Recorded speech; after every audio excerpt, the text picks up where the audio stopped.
Arthur Détu, je suis conseiller au cabinet du président du département du Nord. Et j'ai passé en 2013-2014 une année en Chine où j'ai écrit un rapport pour notre ambassade à Pékin sur la position de la Chine dans les négociations internationales sur le changement climatique. C'est un travail qui m'a permis notamment d'être en contact avec des négociateurs chinois et français. Et donc de ce travail, j'ai décidé de tirer cet ouvrage, Négociations climatiques, le dilemme de la Chine, qui permet de mieux comprendre et de mieux définir quelle est la posture de négociation de la Chine dans ces négociations, quelles sont les motivations des dirigeants chinois. Donc ce sont des motivations d'ordre politique, d'ordre économique, mais aussi avec des enjeux historiques, des enjeux diplomatiques évidemment.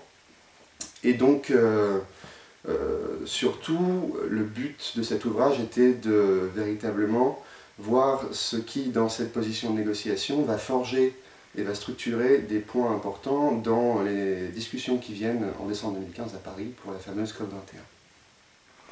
Alors justement, puisque votre livre s'intitule Négociations climatiques, le dilemme de la Chine, et puisque vous venez de mentionner la COP21, pourriez-vous nous expliquer simplement en quelques mots quels sont les enjeux liés à ces négociations et justement ce qu'est cette fameuse COP21 dont on parle beaucoup en ce moment? Alors, aujourd'hui on sait que le changement climatique est une réalité, on sait qu'il est lié à l'activité humaine, les émissions de gaz à effet de serre, et on sait avec un degré de certitude assez élevé que si on ne fait rien, on va au-devant d'événements assez désastreux. Érosion de la biodiversité, acidification des océans, dérèglement des écosystèmes, chute des rendements agricoles et l'intensification d'un certain nombre de phénomènes climatiques, les sécheresses, les vagues de chaleur, les grands froids, j'en passe, il y en a beaucoup d'autres. Et puis alors c'est un phénomène qui a une caractéristique un peu particulière, c'est que tous les pays en sont responsables, puisque tous les pays ont émis ou émettent des gaz à effet de serre.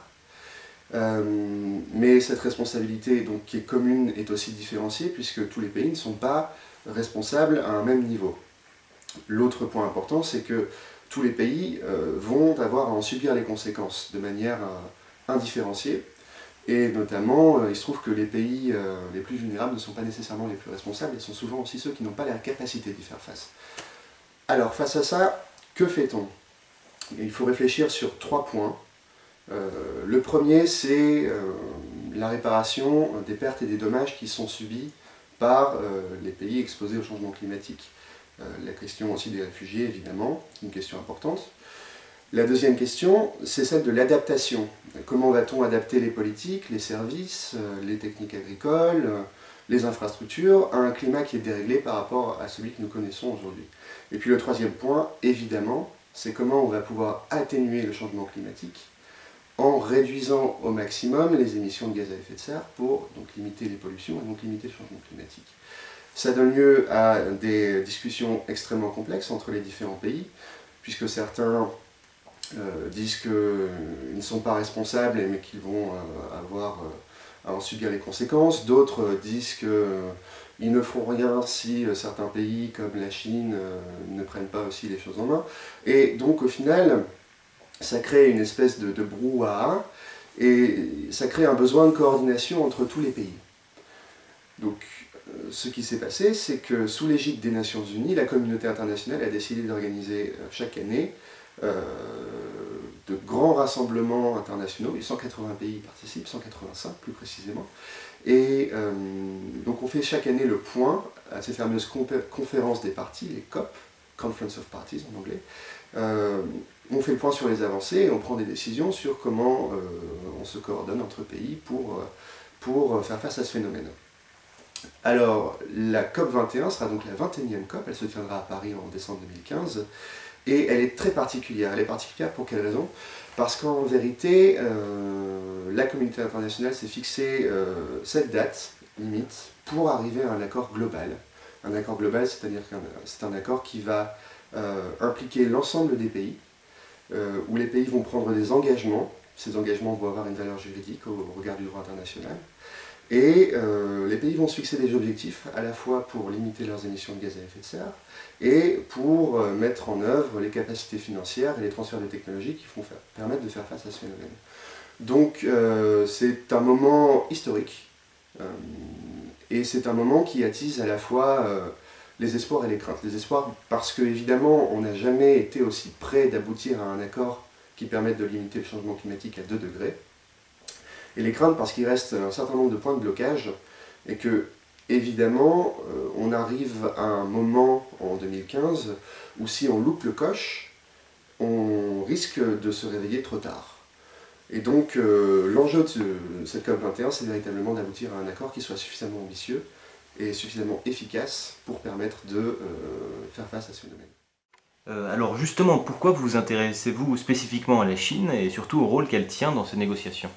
Alors la Chine, elle a un rôle très particulier, même déterminant dans les négociations internationales sur le climat, pour 2 raisons principalement. La première, c'est que c'est le plus gros pollueur du monde. Donc, de manière assez logique, il n'y aura pas d'accord sans la Chine. Un accord qui n'inclurait pas la Chine serait inefficace et insignifiant, pour tout dire. Donc voilà, il faut absolument que la Chine monte à bord du bateau et prenne part à ces négociations et signe cet accord. La deuxième chose, c'est que la Chine est un pays en développement et elle s'est affirmée les 20 dernières années comme une championne de la défense des pays en développement, où elle a véritablement réussi à orienter les négociations en une opposition entre 2 blocs, les pays développés d'un côté et les pays en développement de l'autre, en argumentant que ce sont les pays développés qui sont responsables du changement climatique, et donc que c'est à eux en priorité de prendre des mesures pour lutter contre ce phénomène. Et donc, elle a réussi à vraiment bâtir de grandes coalitions, et donc elle a un effet d'entraînement important, elle a une capacité véritablement à entraîner derrière elle les autres pays émergents et en développement, et donc il est absolument nécessaire qu'elle-même montre l'exemple, et encore une fois, participe activement et de manière très volontariste à ces négociations. Alors, il y a un précédent, en vérité, en 2009, à Copenhague, il y a déjà une COP très importante où l'objectif était d'arriver à un accord global.